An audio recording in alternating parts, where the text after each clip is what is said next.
Bem, nessa outra questão aqui ainda relacionada a esse gráfico aqui, ele fala o seguinte: considere uma estrela hipotética com a mesma intensidade de radiação do Sol, mesma temperatura da superfície, mas com uma área de 1 milhão de vezes, aqui no caso maior, né? Em qual grupo de estrelas ela pertenceria? Então, aqui a gente tem que só olhar aqui também, observar onde está o Sol, né? Então, esse gráfico aqui, se você não viu, né, é muito legal esse gráfico, ele mostra que o Sol ou as estrelas elas são classificadas aqui pelo tamanho e pela temperatura delas e também pela luminosidade, né? Então a gente observa aqui que a luminosidade é aqui no eixo Y e a temperatura que está no eixo X. E essas estrelas elas são classificadas como anãs brancas, né? Por exemplo, gigantes, supergigantes, né? O nosso Sol é o número 7 aqui, se você olhar na tabela, o Sol é o número 7 aqui, tá? Tá praticamente aqui no meio desse gráfico aqui. E o interessante você perceber é que tem sóis aqui, por exemplo, que tem a cor que emite luz meio alaranjada, tem sol que emite luz aqui no caso amarela, tem sol que emite a luz, por exemplo, azulada.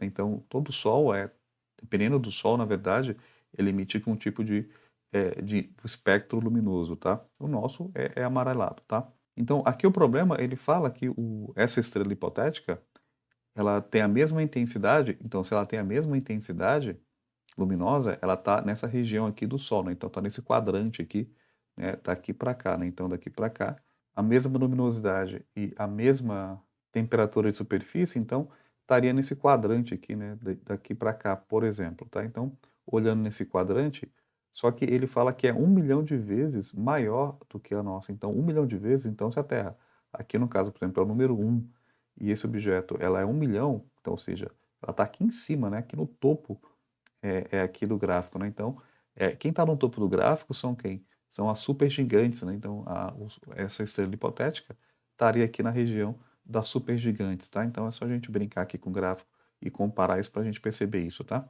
Então, qual que é a categoria dessa estrela hipotética aqui que ele falou, por exemplo, né? Então, seria aqui, no caso, o item A, as supergigantes. Bacana? É isso.